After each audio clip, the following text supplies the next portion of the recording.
Governor Punjab Banwari Lal पुरोहित ने अपने अहुदे तो दिता अस्तीफा। निजी कारणों का दिता हवाला। कल ही गृह मंत्री अमित शाह के नाल हुई सी मुलाकात। दिल्ली पुलिस ने अरविंद केजरीवाल की स्टाफ नूं सौंपिया नोटिस। विधायकों की खरीदो फरोख्त मामले दे विच केजरीवाल ते आतिशी लई है नोटिस। बीते दिन बिना नोटिस दिते वापस मुड़ी सी क्राइम ब्रांच की टीम। पंजाब सरकार दे वल्लों पठानकोट दे विच एनआरआईज सम्मेलन का आयोजन। सीएम मान ने एनआरआईज दे नाल कीती मुलाकात। अमृतसर, पठानकोट, गुरदासपुर ते हुशियारपुर दे नाल संबंधित प्रवासी भारती हुए शामिल। बद्दी फैक्ट्री हादसे दे विच हुण तक 5 लोगों की मौत। एनडीआरएफ ने फैक्ट्री के अंदरों 4 लाशां कड्ढियां। एक महिला की पहला ही हो चुकी है मौत। बद्दी फैक्ट्री हादसे दे विच पुलिस का वड्डा एक्शन। प्लांट मैनेजर गिरफ्तार। फैक्ट्री मालक की गिरफ्तारी के लिए पुलिस टीमां रवाना। पुलिस ने एसआईटी का भी किया गठन। मूसेवाला कतलकांड के मुलजमां नूं पनाह देण वाले काबू। एजीटीएफ ने मनदीप और जतिंदर नूं कीता गिरफ्तार। दोवें लॉरेंस और गोल्डी ब्राड गैंग दे नाल दस्से जा रहे संबंधित। दोहां दे कोलों हथियार भी बरामद। लाल कृष्ण अडवाणी नूं मिलेगा भारत रत्न। पीएम मोदी ने ट्वीट करके दी जानकारी कि देश के विकास दे विच अडवाणी जी का अहम योगदान। पूनम पांडे की मौत की खबर निकली अफवाह। खुद सोशल मीडिया जरिए मंगी मुआफी। कहा सर्वाइकल कैंसर की जागरूकता के लिए किया अजिहा। बर्फबारी के नाल गुलजार हुए पहाड़। शिमला दे विच सवेर तो हो रही स्नोफॉल। मंडी तो भी सामने आईयां खूबसूरत तस्वीरां।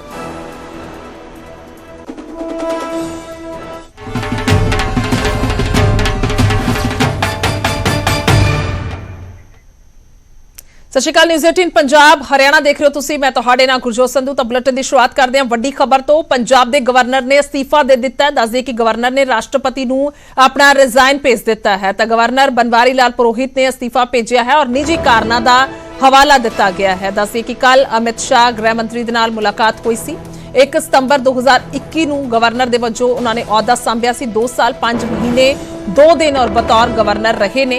अपने अहुदे ते तां हुण उन्होंने रिजाइन कर दिता है और रिजाइन की वजह उन्होंने दसी है कि निजी कारणों के करके मैं अस्तीफा दे रहा हाँ। तो दस दईए कि पिछले ਸਮਿਆਂ ਦੇ ਵਿੱਚ ਬਾਰਡਰ ਤੇ ਉਹਨਾਂ ਦੇ ਦੌਰੇ ਰਹੇ ਨੇ। ਵੱਖ-ਵੱਖ ਅੰਮ੍ਰਿਤਸਰ, ਗੁਰਦਾਸਪੁਰ ਸਰਹੱਦੀ ਇਲਾਕਿਆਂ ਦੇ ਵਿੱਚ ਉਹਨਾਂ ਦੇ ਦੌਰੇ ਰਹੇ ਨੇ ਔਰ ਉਸ ਦੇ ਦੌਰਾਨ ਉਹ ਸੰਬੋਧਨ ਵੀ ਕਰਦੇ ਸਨ ਮੀਡੀਆ ਨੂੰ।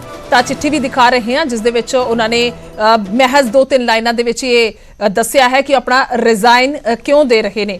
ਤਾਂ ਇਹ ਤਸਵੀਰ ਹੈ ਬੀਤੇ ਦਿਨ ਦੀ ਜਦੋਂ ਅਮਿਤ ਸ਼ਾਹ ਦੇ ਨਾਲ ਮੁਲਾਕਾਤ ਹੁੰਦੀ ਹੈ। ਗ੍ਰਹਿ ਮੰਤਰੀ ਦੇ ਨਾਲ ਮੁਲਾਕਾਤ ਕਰਦੇ ਨੇ बनवारी लाल पुरोहित। ਤਾਂ ਕਾਰਨ ਉਹਨਾਂ ਨੇ ਨਿੱਜੀ ਹਵਾਲਾ ਹੀ ਦਿੱਤਾ ਹੈ ਕਿ ਨਿੱਜੀ ਕਾਰਨਾਂ ਦੇ ਕਰਕੇ मैं इस्तीफा दे रहा। तो चर्चा यही है और कई मायने कड्ढे जा भी सकते हैं। और जिस तरीके दे नाल पिछले दिनों दे विच सरकार तो जवाबदेही मंगते रहे ने और सरकार जिहड़ी अपने तरीके दे नाल जवाब देंदी रही है गवर्नर नूं। और हमेशा तो इल्जाम लगता है कि बीजेपी के आगू होने के नाते वो अजिहा कर रहे ने, बतौर गवर्नर नहीं कर रहे। तो सारे इल्जाम भी उन्होंने लगते आए हैं। और दूसरे पासे गवर्नर का यह कहना हुंदा सी हमेशा कि मैं एक बतौर अपनी जिम्मेवारी समझते हुए सवाल सरकार नूं कर रहा क्योंकि सरकार की जवाबदेही राजपाल नूं हुंदी है। और खास तौर पर जदों सिद्धे तौर पर जदों सैशन बुलाउण दा मसला सी सब तो ज़्यादा ਉਹ ਮੁੱਦਾ ਉੱਠਿਆ ਸੀ और कहा गया ਸੀ कि सैशन क्यों सद्दिया जा रहा है उस ते क्वेश्चन मार्क जो लगा दिता जाता सी गवर्नर दे वल्लों। तो फिर उस समय ज़्यादा सवाल जिहड़े ने उठते सन कि आखिरकार क्यों सैशन नहीं सदन दिता जा रहा। जबकि गवर्नर का यही कहना हुंदा सी कि जेकर कारण जिहड़े ने नहीं दसे जाएंगे, उन्होंने क्लैरिफाई नहीं किया जाएगा, मैंशन नहीं किया जाएगा तो फिर सैशन बुलाने की इजाजत किवें दी जा सकती। तो सारा कुछ होया है। और इस तो इलावा नियुक्तियां नूं लैके दस दे कि सवाल जवाब जिहड़े ने वो सरकार तो हुंदे रहे ने कि आखिरकार जिहड़ियां नियुक्तियां ने वो किस आधार ते कीतियां गईयां ने। और वीसी की नियुक्ति नूं लैके जिहड़ा सवाल किए गए सी, सैशन दीयां तरीकां नूं लैके सवाल उठे सन। और इस तो इलावा बिलों की मंजूरी जिहड़ी है वो नहीं दी गई सी, उस नूं लैके सवाल जिहड़े ने किए गए सन सरकार नूं कि सरकार दे वल्लों किए गए सन कि बिल जिहड़े ने वो विधान सभा दे विच जरूर पास हो गए ने पर राजपाल पेंडिंग रख के बैठे ने अपने कोल और उन्होंने बिल जिहड़े ने वो पास नहीं किए। इस तो इलावा जिहड़े टीचरां दे विदेश दौरे हुए ने उस नूं लैके भी गवर्नर दे वल्लों जरूर सवाल किए गए। और एक तरह नाल उन्होंने कहा कि जिहड़ा पहल काम है वो अपने सूबे दे विच जरूर उसनूं पहल दी जाए। फजूल खर्ची का एक्चुअली वो जिक्र करते हुए असीं कह सकते हैं उस समय नज़र आए सन। तो उस समय भी काफ़ी ज़्यादा तलखी जिहड़ी है वो वेखण नूं मिली सी। तो सरहदी दौरे किए गए और फिर उस समय जिहड़े आम आदमी पार्टी के आगू ने उन्होंने यही कहा कि सरकार अपना काम बहुत वधिया तरीके दे नाल कर रही है। जेकर गवर्नर ये सवाल करते हैं सिर्फ तो सिर्फ सियासत के तहत हो रहा है और इसके अलावा हैलीकॉप्टर विवाद भी सामने आया सी।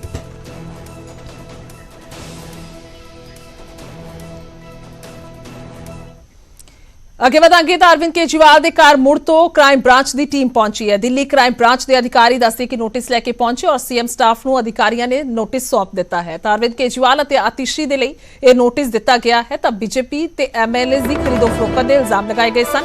तो भाजपा के वालों दस दईए कि आम आदमी पार्टी की शिकायत जो है वह की गई सी। तो नोटिस देने के लिए यह टीम आई सी और टीम को कल अरविंद केजरीवाल घर के नहीं मिले, जिस तो बाद अज फिर तो टीम पहुंची और ये तस्वीरें तुहानू दिखा रहे हैं उस वक्त दियां जदों क्राइम ब्रांच की टीम पहुंची सी। पर अज भी जो नोटिस है वो नहीं लिया गया, संबन नहीं लिया गया, जिस तो बाद ये टीम नू जिहड़ा है वो दे दिता गया।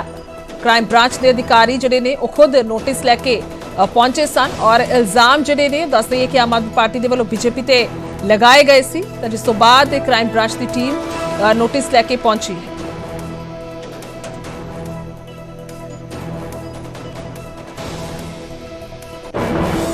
समझा दूंगा सर, मैं समझा दूंगा सर। समझाना नहीं है, कानून की धारा बता दीजिए जहाँ पे लिखा है कि मुझे पर्सनली सीएम के हाथ में ये थमाना है।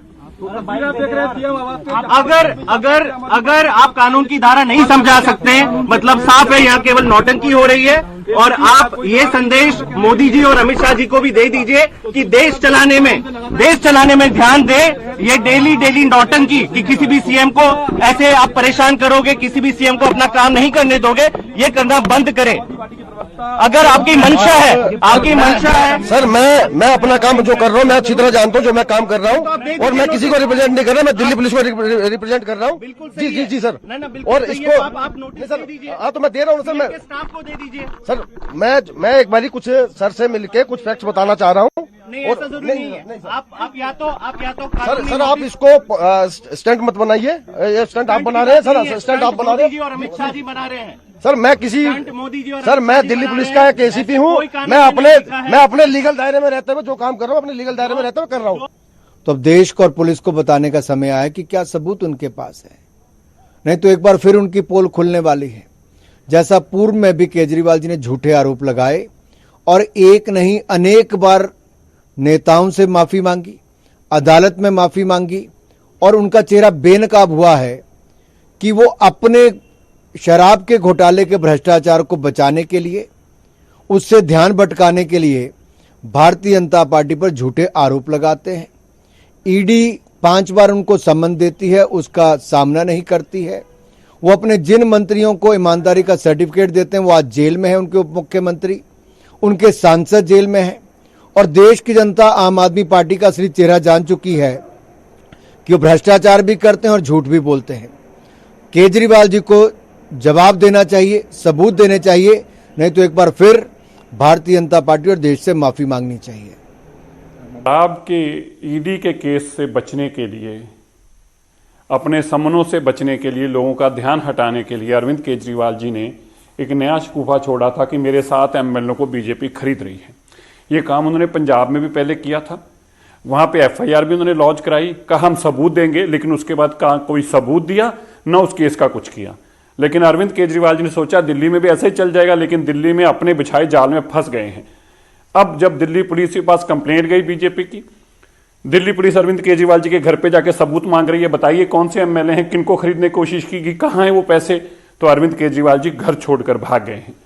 अरविंद केजरीवाल जी, ये हमेशा ऐसा काम नहीं चलता। ये जो आपने फ्रॉड किया था, ये जो आपने जाल बुना था, ये बेईमानी का जंजाल में आप खुद फंस गए हैं। इस केस में अब आपको जेल में भी जाना पड़ेगा। ये बहुत बड़ा केस है जिसमें रिश्वत के लेन देन की बात हो रही है और झूठी रिश्वत की लेन देन की बात बनाई जा रही है। अब ईडी के केस से बचते बचते इस शराब घोटाले से तो आप बच नहीं पाओगे, लेकिन इस केस में भी जेल जाओगे। से पता चला कि ये आप बता रहे हैं कि गई है, ये किस मसले में गई है, क्या गई है, मुझे नहीं मालूम। देखिए, इस तरह के आरोप बहुत लगते हैं और मेरे हिसाब से अगर क्राइम ब्रांच सच्ची में गंभीर है इस क्राइम के बारे में बात करने के लिए, तो ये तमाम जो क्राइम ब्रांच थी मध्य प्रदेश में, जब विधायक भागे और ये बार बार बात निकली कि सब विधायकों को, किसी ने कहा 4 करोड़, किसी ने कहा, मैं ये नहीं कह रहा क्या सही था क्या गलत था, ये बार बार कहा गया। कई और जगहों पे सरकारें बदली, महाराष्ट्र में ऐसा हुआ, कर्नाटक में ऐसा हुआ और जिस तरीके की बात आज केजरीवाल ने की है उसी तरीके की बात वहां आम लोग करने लगे। वही नहीं, मैं तो कम से कम मध्य प्रदेश में आपको अपना अनुभव बता सकता हूं कि उस तरीके की जब सिंधिया अपने लोगों को लेकर गए बीजेपी में, उसके बाद उनके बहुत से विधायक कहीं जमीन खरीदते हुए, कहीं मकान कम से कम उसकी कोशिश खरीदते हुए, मैं बता रहा हूं इस तरीके की बातें निकल कर आई थी। तो वहां इनकी क्राइम ब्रांच क्यों नहीं गई? जहां एक तरीके से दिखता है कि नहीं सही में ऐसा हुआ था, वहां भी करते।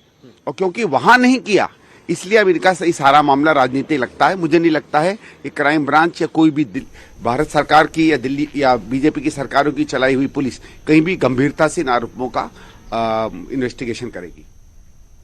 ਉਧਰ ਪਠਾਨਕੋਟ ਦੇ ਵਿੱਚ ਐਨਆਰਆਈਜ਼ ਮਿਲਣੀ ਹੋਈ ਹੈ ਔਰ ਐਨਆਰਆਈਜ਼ ਦੀਆਂ ਮੁਸ਼ਕਿਲਾਂ ਨੂੰ ਸੁਣਿਆ ਗਿਆ ਹੈ। ਹਾਲ ਦਾ ਭਰੋਸਾ ਵੀ ਦਿੱਤਾ ਗਿਆ ਹੈ। ਪਹਿਲਾਂ ਐਨਆਰਆਈਜ਼ ਦੇ ਨਾਲ ਧੱਕਾ ਹੁੰਦਾ ਸੀ। ਸੀਐਮ ਭਗਵੰਤ ਮਾਨ ਨੇ ਆਪਣੇ ਸੰਬੋਧਨ ਦੇ ਦੌਰਾਨ ਇਹ ਦੱਸਿਆ, ਇਹ ਕਿਹਾ ਹੈ ਐਨਆਰਆਈਜ਼ ਦੇ ਨਾਲ ਪੰਜਾਬ ਦੇ ਵਿੱਚ ਬੁਰਾ ਵਿਵਹਾਰ ਹੁੰਦਾ ਰਿਹਾ ਹੈ। ਪਹਿਲਾਂ ਐਨਆਰਆਈਜ਼ ਦੇ ਨਾਲ ਖੱਜਲਖੁਆਰੀ ਉਹਨਾਂ ਦੀ ਹੁੰਦੀ ਸੀ ਔਰ ਕਈ ਐਨਆਰਆਈ ਜਿਹੜੀਆਂ ਉਹਨਾਂ ਦੀਆਂ ਕੋਠੀਆਂ, ਉਹਨਾਂ ਦੇ ਪਲਾਟ ਜਿਹੜੇ ਨੇ ਉਹਨਾਂ ਤੇ ਕਬਜ਼ਾ ਹੋਇਆ ਹੈ। ਹੁਣ ਉਹ ਪਲਾਟ ਕੋਠੀਆਂ ਦੇ ਸਣੇ ਤੁਹਾਨੂੰ ਦਵਾਵਾਂਗੇ, ਸੀਐਮ ਮਾਨ ਨੇ ਕਿਹਾ।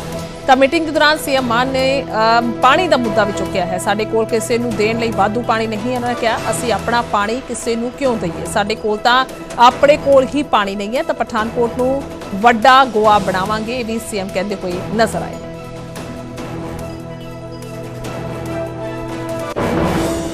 ਭਾਖੜਾ ਨੰਗਲ ਹੈ ਸਾਡੇ ਕੋਲੇ, ਉੱਥੇ ਦੇਖਿਓ ਤੁਸੀਂ ਸਤਲੁਜ ਆ ਰਾਵੀ ਰੋਕੀ ਹੋਈ ਹੈ। ਆਪਾਂ ਰਾਵੀ ਦੇ ਕਿਨਾਰੇ ਬੈਠੇ ਹਾਂ, ਇੱਥੇ ਰਾਵੀ ਹੈ ਪਰ ਉਹਨੂੰ ਜਾਂਦੀ ਹੈ ਰਾਵੀ। इधरों रंजीत सागर डैम आ गया ते नाल ही एक होर शाहपुर कंडी धार कला नाल उत्थे डैम बना रहे हैं 206 मैगावाट का डैम नवा तैयार होने लग्या। बस होपफुली अगले 3-4 महीनों च वो डैम बन के तैयार हो जू। 206 मैगावाट साडे कोले बिजली पैदा होगी ते ओहदे नाल एक नहर, नवीं नहर चलूगी, सारे दुआबे दे विच दी लंघूगी, नवीं नहर चलूगी। असीं पानी क्यों जाण दईए उधर? साडा पानी है। जे थोड़ी बहुत लीकेज हैगी है तो रावी के आले पासों है पाकिस्तान नूं, अदरवाइज असीं एक तुपका भी नहीं जाण दिंदे। साडे कोल तां अपने कोले पानी है नहीं, असीं अपने पानी नूं संभालीए। ਅੱਗੇ ਵਧਾਂਗੇ। ਉਧਰ ਮੂਸੇਵਾਲਾ ਕਤਲकांड ਦੇ ਵਿੱਚ ਵੱਡੀ ਗ੍ਰਿਫਤਾਰੀ ਹੋਈ ਹੈ। ਦੱਸਦੇ ਕਿ ਕਤਲकांड ਦੇ ਮੁਲਜ਼ਮਾਂ ਨੂੰ ਪਨਾਹ ਦੇਣ ਵਾਲਾ ਕਾਬੂ ਹੋਇਆ ਹੈ। ਜੀਟੀਐਫ ਨੇ ਮਨਦੀਪ ਅਤੇ ਜਤਿੰਦਰ ਨੂੰ ਗ੍ਰਿਫਤਾਰ ਕੀਤਾ ਹੈ। ਮੁਲਜ਼ਮ ਮਨਦੀਪ ਨੇ ਮੂਸੇਵਾਲਾ ਕਤਲकांड ਦੇ ਮੁਲਜ਼ਮਾਂ ਨੂੰ ਪਨਾਹ ਦਿੱਤੀ ਸੀ ਤਾਂ 2017 ਦੇ ਵਿੱਚ ਦੱਸਦੀ ਕਿ ਗੈਂਗਸਟਰ ਦੀਪਕ ਟੀਨੂ ਨੂੰ ਵੀ ਭੱਜਣ ਦੇ ਵਿੱਚ ਮਦਦ ਕੀਤੀ ਸੀ ਔਰ ਲਾਰੈਂਸ ਅਤੇ ਗੋਲਡੀ ਬਰਾੜ ਦੇ ਨਾਲ ਸੰਬੰਧਤ ਤੇ ਦੱਸੇ ਜਾ ਰਹੇ ਨੇ ਔਰ ਦੋਹਾਂ ਤੋਂ 2 ਪਿਸਤੌਲ ਅਤੇ 12 ਜ਼ਿੰਦਾ ਕਾਰਤੂਸ ਬਰਾਮਦ ਹੋਏ ਨੇ। ਤਾਂ ਏਜੀਟੀਐਫ ਦੀ ਇਹ ਵੱਡੀ ਕਾਮਯਾਬੀ ਹੈ।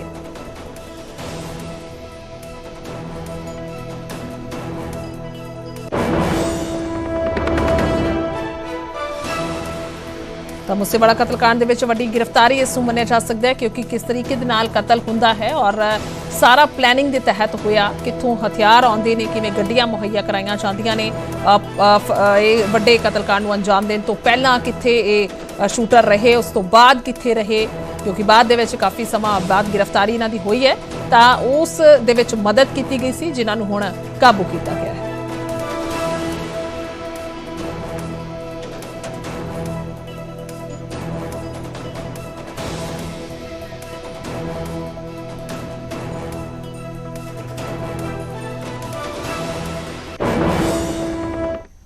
ਉਧਰ ਮਮਤਾ ਬੈਨਰਜੀ ਨੇ ਕਾਂਗਰਸ ਨੂੰ ਚੁਣੌਤੀ ਦਿੱਤੀ ਹੈ। ਕਾਂਗਰਸ ਦੇ ਵਿੱਚ ਦਮ ਹੈ ਤਾਂ ਬੀਜੇਪੀ ਨੂੰ ਵਾਰਾਣਸੀ ਦੇ ਵਿੱਚ ਹਰਾ ਕੇ ਦਿਖਾਵੇ। ਉਹਨਾਂ ਕਿਹਾ ਹੈ ਅਸੀਂ ਵੀ ਦੇਖੀਏ ਤੁਹਾਡੇ ਵਿੱਚ ਕਿੰਨੀ ਹਿੰਮਤ ਹੈ। ਐਤਕੀ ਕਾਂਗਰਸ 40 ਸੀਟਾਂ ਵੀ ਸ਼ਾਇਦ ਹੀ ਜਿੱਤ ਸਕੇਗੀ। ਉਹਨਾਂ ਕਿਹਾ ਕਾਂਗਰਸ ਪਹਿਲਾਂ ਜਿੱਥੇ ਜਿੱਤਦੀ ਸੀ ਹੁਣ ਉੱਥੇ ਵੀ ਹਾਰ ਰਹੀ ਹੈ। ਮੈਂ ਕਾਂਗਰਸ ਨੂੰ ਬੰਗਾਲ ਦੇ ਵਿੱਚ 2 ਸੀਟ ਆਫਰ ਕੀਤੀ ਸੀ। ਉਹਨਾਂ ਕਿਹਾ ਕਾਂਗਰਸ ਹੁਣ 2 ਨਹੀਂ ਸਾਰੀਆਂ 40 ਸੀਟਾਂ ਤੇ ਚੋਣ ਲੜੇ। ਕਾਂਗਰਸ ਨੇ ਮੈਨੂੰ ਬੰਗਾਲ ਦੇ ਵਿੱਚ ਭਾਰਤ ਜੋੜੋ ਨਿਆਂ ਯਾਤਰਾ ਬਾਰੇ ਨਹੀਂ ਦੱਸਿਆ। ਮਮਤਾ ਨੇ ਰਾਹੁਲ ਗਾਂਧੀ ਤੇ ਸਿੱਧਾ ਅਟੈਕ ਬੋਲਿਆ ਹੈ। ਅੱਜ ਕੱਲ ਫੋਟੋ ਸ਼ੂਟ ਦਾ ਨਵਾਂ ਟ੍ਰੈਂਡ ਵੇਖਣ ਨੂੰ ਮਿਲ ਰਿਹਾ ਹੈ। ਜਿਹੜੇ ਲੋਕ ਕਦੇ ਚਾਹ ਦੇ ਸਟਾਲ ਤੇ ਨਹੀਂ ਗਏ ਹੁਣ ਬੀੜੀ ਵਰਕਰਾਂ ਦੇ ਨਾਲ ਬੈਠ ਕੇ ਫੋਟੋ ਕਲਿੱਕ ਕਰਾ ਰਹੇ ਨੇ। ਦੱਸਦੇ ਕਿ ਭਾਰਤ ਜੋੜੋ ਨਿਆਂ ਯਾਤਰਾ ਦੇ ਦੌਰਾਨ ਪੱਛਮੀ ਬੰਗਾਲ ਦੇ ਮੁਰਸ਼ਿਦਾਬਾਦ ਦੇ ਵਿੱਚ ਰਾਹੁਲ ਗਾਂਧੀ ਨੇ ਬੀੜੀ ਵਰਕਰਾਂ ਦੇ ਨਾਲ ਮੁਲਾਕਾਤ ਕੀਤੀ ਸੀ, ਜਿਸ ਤੋਂ ਬਾਅਦ ਹੁਣ ਇਹ ਤੰਜ ਕੱਸਦੇ ਹੋਏ ਮਮਤਾ ਬੈਨਰਜੀ ਨਜ਼ਰ ਆਏ ਨੇ। ਹਾਲਾਂਕਿ ਇਹ ਹਿੱਸਾ ਨੇ ਔਰ ਇੰਡੀਆ ਗੱਠਜੋੜ ਦਾ ਹਾਲਾਂਕਿ ਇਹ ਜਨਤਕ ਤੌਰ ਤੇ ਐਲਾਨ ਤਾਂ ਨਹੀਂ ਹੋਇਆ ਪਰ ਜਿਸ ਤਰੀਕੇ ਦੇ ਨਾਲ ਨਾਰਾਜ਼ਗੀ ਖੁੱਲ ਕੇ ਸਾਹਮਣੇ ਆਈ ਹੈ ਔਰ ਉਹਨਾਂ ਨੇ ਐਲਾਨ ਕਰ ਦਿੱਤਾ ਹੈ ਕਿ ਪੱਛਮੀ ਬੰਗਾਲ ਦੇ ਵਿੱਚ ਟੀਐਮਸੀ ਇਕੱਲੇ ਹੀ ਆਪਣੇ ਦਮ ਤੇ ਚੋਣਾਂ ਲੜੇਗੀ, ਲੋਕ ਸਭਾ ਚੋਣਾਂ।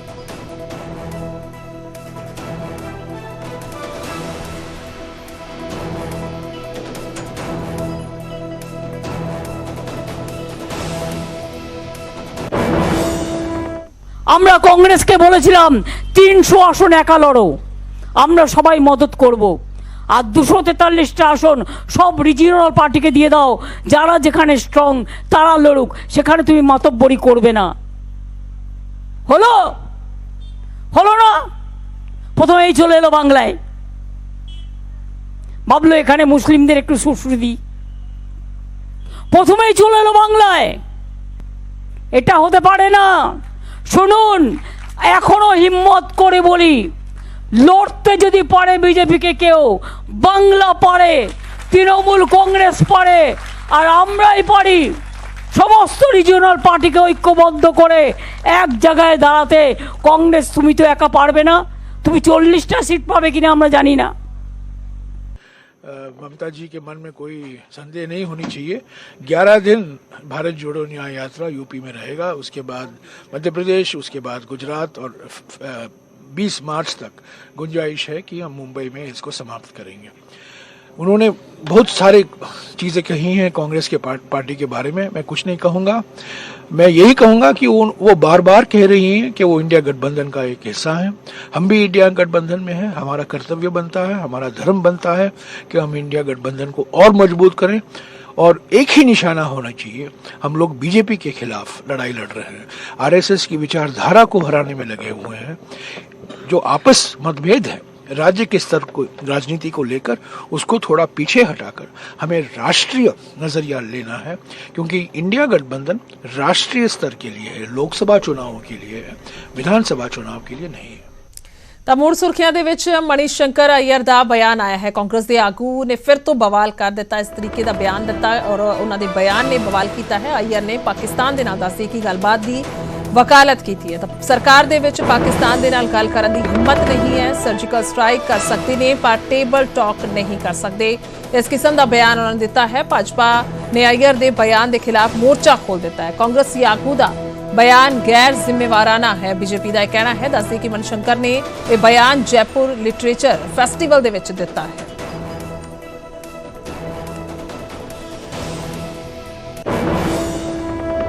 स्ट्राइक करने की हमारी हिम्मत है, लेकिन उनके साथ रूबरू बात करने की हिम्मत नहीं है।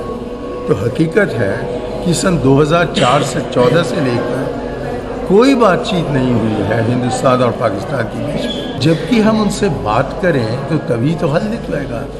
आप बात ही न करें तो तब कोई हल नहीं निकल सकता। वो कहते हैं कि terrorism and talks can not go together.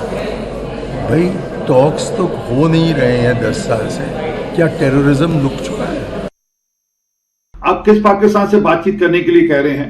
आपकी पार्टी ने भी लगातार सर्जिकल स्ट्राइक और एयर स्ट्राइक का बहास उड़ाया, और आप किस सरकार से बातचीत करने की बात करें, किन लोगों से बातचीत करने की बात करें जो कि हमारे आतंकवादी भेजती हैं। और हमारी सरकार की, मोदी जी की सरकार की पॉलिसी बड़ी स्पष्ट है, terror and talk can't go together.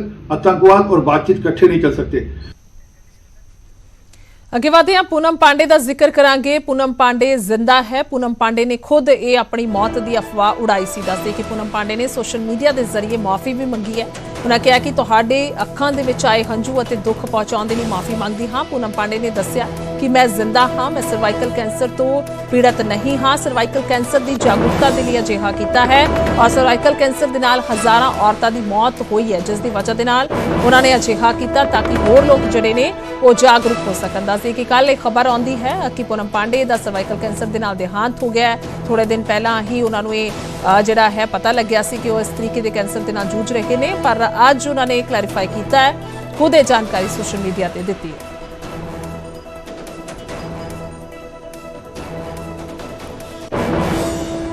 Hi everyone, it's Poonam. I'm sorry I've caused this tear and I'm sorry to those whom I've hurt. My intention? To shock everyone into the conversation that we are not talking enough about, which is cervical cancer. Yes, I faked my demise. Extreme, I know. But suddenly we all are talking about cervical cancer, aren't we? It's a disease that silently takes your life. And this disease needed the spotlight urgently. I'm proud of what my death news has been able to achieve. I'm alive. I didn't die because of cervical cancer. Unfortunately, I cannot say that about those hundreds and thousands of women who have lost their lives because of cervical cancer. It is not because they couldn't do anything about it, because they had no idea what to do about it. I'm here to tell you that, unlike other cancers, cervical cancer is preventable. All you have to do. ਉਧਰ ਹਰਿਆਣਾ ਦੀ ਮਨੋਹਰ ਸਰਕਾਰ ਨੇ ਆਪਣੇ 9 ਸਾਲ ਪੂਰੇ ਹੋਣ ਤੇ book launch ਕੀਤੀ ਹੈ। ਸੂਰਜਕੁੰਡ ਮੇਲੇ ਦੇ ਵਿੱਚ ਦੱਸੀ ਕਿ ਉਪ ਰਾਸ਼ਟਰਪਤੀ ਜਗਦੀਪ ਧਨਖੜ ਨੇ ਹਰਿਆਣਾ ਸਰਕਾਰ ਦੇ 9 ਸਾਲ ਅਤੁਲਨੀय ਸਾਲ ਨਾਂ ਤੋਂ ਕਿਤਾਬ ਰਿਲੀਜ਼ ਕੀਤੀ ਹੈ। ਇਸ ਦੌਰਾਨ ਮੁੱਖ ਮੰਤਰੀ ਮਨੋਹਰ ਲਾਲ ਨੇ ਵੀ ਵਿਸ਼ੇਸ਼ ਮਹਿਮਾਨ ਦੇ ਵਜੋਂ ਸ਼ਿਰਕਤ ਕੀਤੀ। ਇਸ ਦੌਰਾਨ ਸੀਐਮ ਮਨੋਹਰ ਲਾਲ ਨੇ ਕਿਹਾ ਕਿ ਸਾਡੀ ਸਰਕਾਰ ਪਿਛਲੇ 9 ਸਾਲਾਂ ਤੋਂ ਅੰਤ ਯੋਧਿਆ ਸੇਵਾ ਭਾਵ ਦੇ ਨਾਲ ਲਗਾਤਾਰ ਕੰਮ ਕਰ ਰਹੀ ਹੈ। स्टॉल बने हुए हैं जहां ये उपलब्ध होंगी। वैसे हिंदी की जो हिंदी प्रति का मूल्य है 850 रुपए का, अंग्रेजी का मूल्य 895 रुपए का। आज कार्यक्रम के बाद अब जब जाएं तो उसे जरूर देखें। आज के कहा गया है कि इतने हिस्सों में बट गया मैं, मेरे हिस्से में कुछ बचा ही नहीं, सब कुछ कह दिया।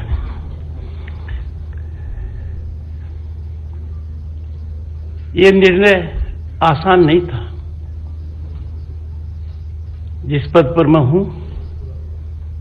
उस पद पर एक किताब का विमोचन करना, कहीं से भी कोई टिप्पणी आ सकती है। बहुत चिंतन के पश्चात और किताब का अध्ययन करने के पश्चात मैंने सोचा मुझे जाना चाहिए, पर निमंत्रण स्वीकार करने में मैंने 1 सेकंड नहीं लगाई।